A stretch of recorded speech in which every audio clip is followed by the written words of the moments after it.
I want to talk today about 10 obscure turn-based JRPGs that barely got any attention. Most of them I rarely get to cover in my channel. All of these are worth playing, or at least worth checking out, so let's begin! Number 10. Riviera, the Promised Land. First released on the WonderSwan Color, then on the Game Boy Advance, then remastered on the PSP, finally ported to Switch, Steam, and phones. We got all versions except the WonderSwan release. This is a very unique and complex turn-based RPG by Sting Entertainment, part of their Department Heaven series. It's basically a harem where the protagonist can bond with the girls and choose a waifu at the end. His name is Ein, and he's a Grim Angel fighting against demons and other Grim Angels trying to prevent the revival of some evil beings. The graphic design is beautiful, including the art style, but it's forced in an isometric view. Music is worth noting as well, but it's nothing extraordinary. The gameplay is what stands out like no other. You move in screens with two different modes, Move and Look. Move mode is self-explanatory, as you can advance or backtrack to different areas to explore or investigate, all done in menus. But in Look mode, you need to trigger points to unlock items, events, or even battles. You earn these points after every battle. So this is the battle screen. Characters are required to select a few items at first, before every battle, including equipment, and only 4 of these items can be brought to battle. And these items break after several uses, so you gotta keep that in mind. If Ein uses a sword, for example, he'll do more damage since he's an attacker. You get the idea. Actually, 2 types of formations exist here, which are attack or magic, and the position of the characters changes depending on it. Skills are there as well as an overdrive gauge, which fills up over time to let you use a powerful skill. But regular skills also need the gauge to fill up, and they change depending on its level. There's more to explain, but I think you understand already. This is a hardcore bastard with deep gameplay mechanics. It's pretty darn good, but I only recommend it to experienced players, not for beginners.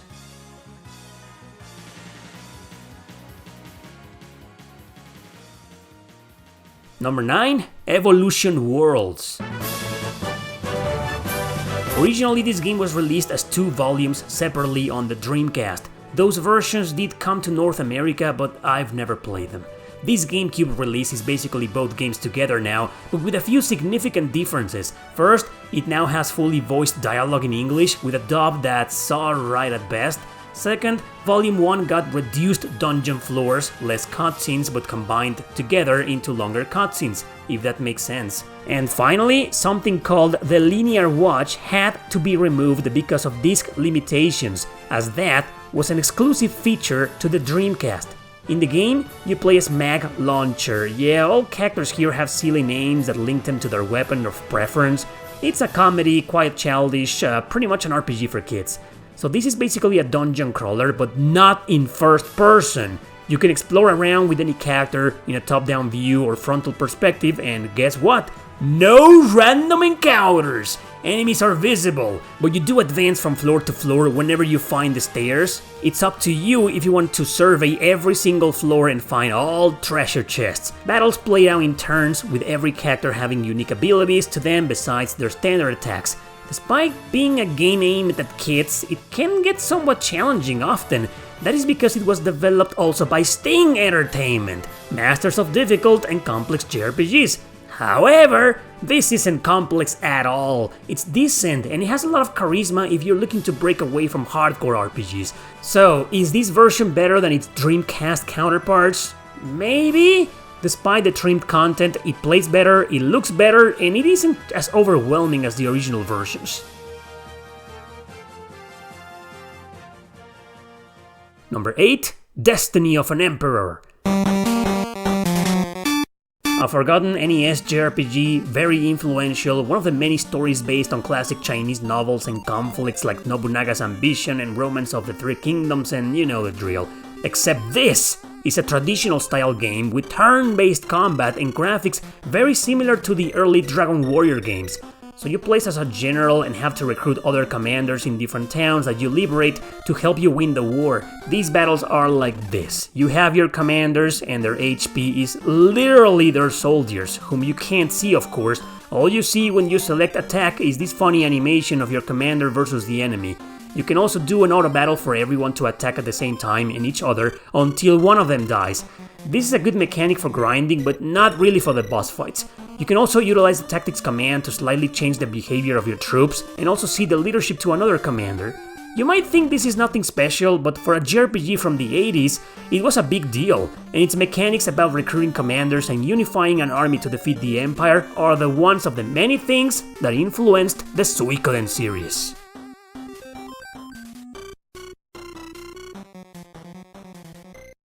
Number 7. Mystic Chronicles. Ever seen a low-budget, retro-looking indie RPG published by Kemco? Well, this is one of their first ones, and also one of their best in my opinion. It was released digitally on PSP, later ported to the PS Vita, and I'm sure you'll be happy to know Kemco released this on all modern platforms a few years ago. You play as Lux trying to stand up for his village after he gets wrecked by evil forces, and a possible war in the middle of it all. The gameplay is as traditional as it gets, obviously reminiscent of classic 8-bit and 16-bit JRPGs. Fortunately, the exploration is not that hindered by random encounters, but the loading times for everything are fast and responsive. Battles are simple turn-based with the enemies in front of you as in a first-person view. You control up to 3 characters and their unique attacks, skills or magic, but you also have a summon per character that can also be controlled the same way. It's interesting how they implemented this system, as it isn't like in some Final Fantasy games, like the old ones for example, where you summon 1 creature per turn. The graphics and art style are good and appealing enough, especially the style. It may look like nothing special to you, as many small low-budget or indie RPGs have been released within the last 10 years or so, but you gotta understand, this was one of the first ones and basically the one that started the whole Kemco trend in the JRPG industry. Yeah, check this one out, it's a really fun game with solid music and narrative.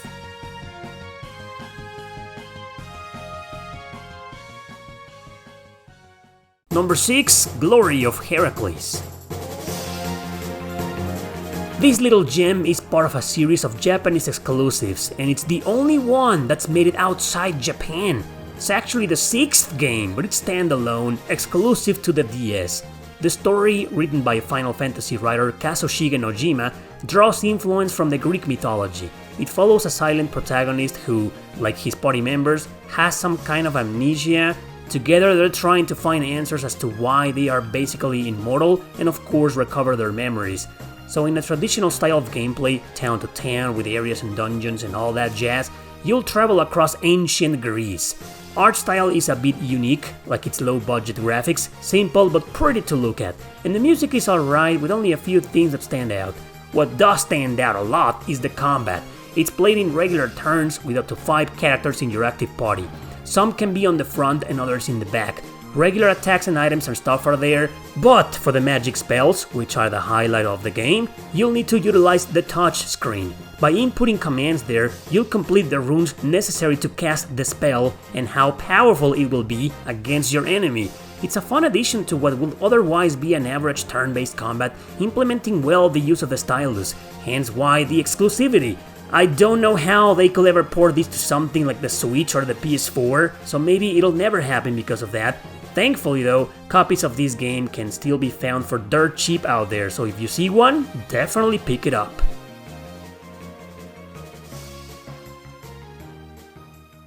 Number 5. Princess Minerva. This is a fan-translated RPG that never left Japan. Why? Well, because it's about a sexy princess that wants to travel the world with a bunch of sexy but powerful bodyguards. Except there's an evil sexy sorceress who wants to ruin her plans for reasons. It's a really dumb-ass plot, but surprisingly funny. The fans did a good job translating all the silly and politically incorrect jokes that makes this game very worth playing, apart from having the ultimate fan service in 16-bit pixel glory. So the game's a bit slow with tons of dialogue at the beginning, but then it finally lets you off the hook and you can explore in a traditional style, going from town to town and overworld dungeons, ruin, forests, you name it.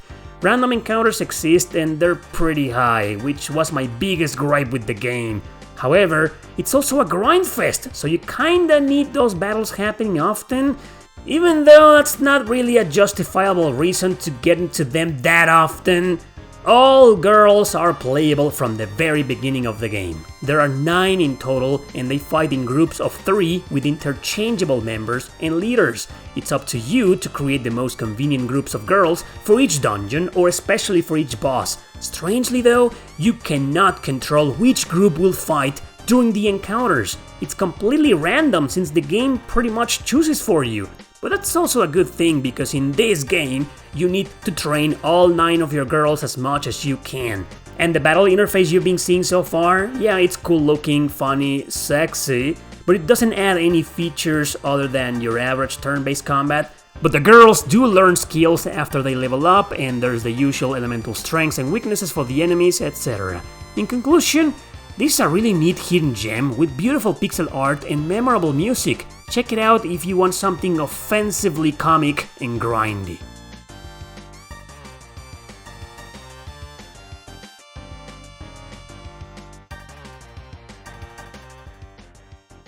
Number 4. Metal Max Xeno. Part of a long-running series, this is one of the very few we've gotten. It's only on PS4 and Steam. A remake exists on the same consoles, including the Switch now, but it's bad. In this original version, you play as Talis, who seeks revenge against the machines that destroy the world and humanity. That's right, this is a post-apocalyptic scenario where you go around trying to find more survivors.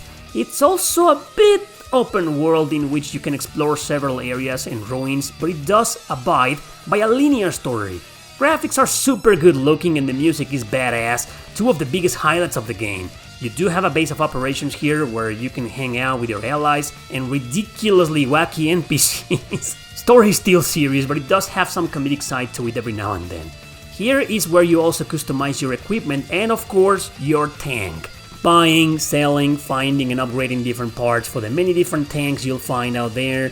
It's a really complex system, let me warn you, and it's extremely important because bosses in this game can be brutal if you don't have the right parts equipped.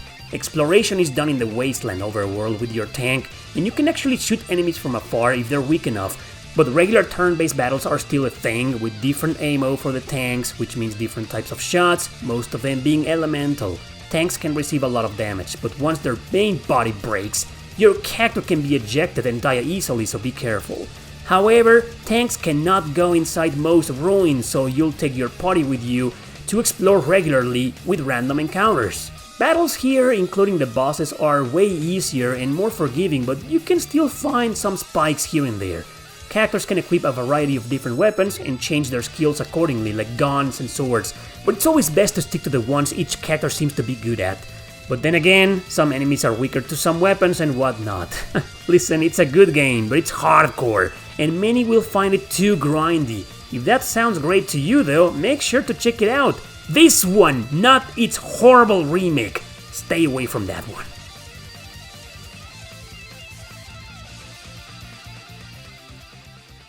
Number 3. Shadow Hearts from the New World. People are a bit familiar with the first 2, even though most of them haven't played them. Those are the ones everyone praises, but there's a lot of folks out there unfamiliar with the 3rd and final game in the series. It's sort of a black sheep in the family. It got a lot of hate for being way too cheesy and silly in both characters and storytelling, but it does deliver an interesting plot, especially with its antagonists, some edginess still to it and great fan service, something the series is known for.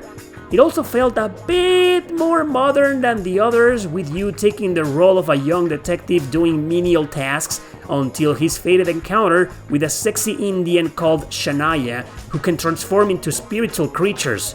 So yeah, the narrative isn't exactly on par with the previous games, but it still holds up, especially if you play with the mindset of going into a funny comedy. And in terms of gameplay, it's actually the same as the others, going around different dungeons with a variety of puzzles that go from annoying to satisfying. Random encounters are there, but they rarely get crazy, and the combat mechanics also offer the Judgment Ring system, unaltered, the series is known for. You click the action button inside the big spaces to guarantee one regular attack, click successfully on all, and your character will execute a combo. More damage if you manage to click on the tiny red lines. The types of attacks, stances, return, the skills, magic, and well, the transformations for some of the characters. So yeah, this is still a solid game. Sure, it's the worst in the trilogy, but that does not mean it's bad, because it's definitely worth checking out.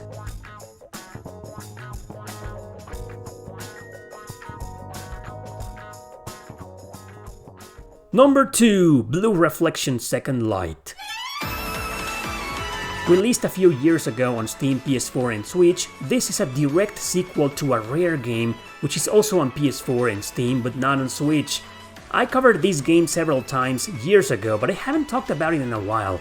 It is necessary to play the first game to fully understand this one, and well, I haven't played it.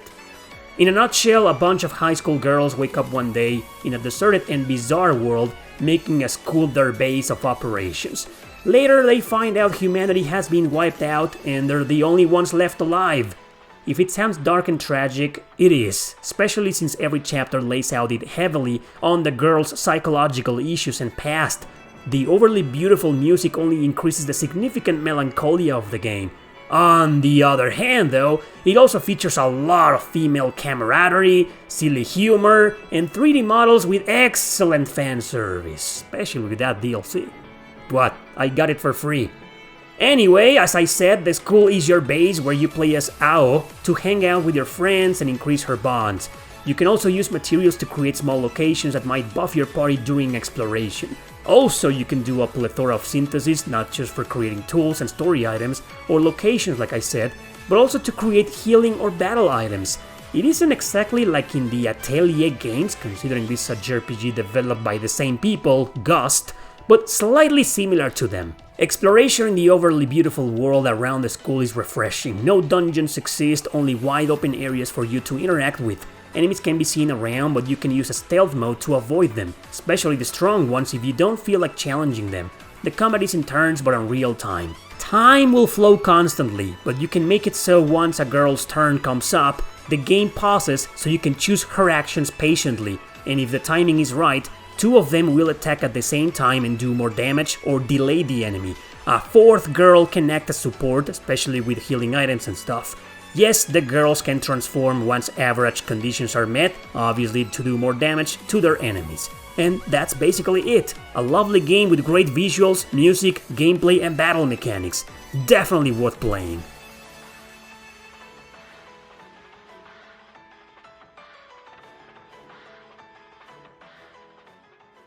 Number 1, Magna Carta, Tears of Blood. This is not a JRPG, it's a Korean RPG and a sequel to a PC game that stayed over there. Despite having the same protagonist, this sequel feels very standalone. I haven't played the first one, but I feel like it will only explain certain things about the main character, Calent, maybe some of the lore too, so I don't think it's indispensable to play it before Tears of Blood. So Calent is back as the leader of a group of warriors in the middle of a war between two powerful races, so this mercenary group, called Tears of Blood, gets even more involved when Calent has a fated encounter with the intriguing Reeve, who seems to be connected to everything.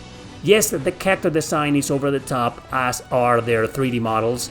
Their English dub is, well, it could have been better. The graphics can look a bit bland in some areas, but surprisingly beautiful in others. So, the group will travel between different locations until they get separated into two parties, one led by Calent and the other one by Reeve. It's great that no random encounters exist and you can see the enemies around.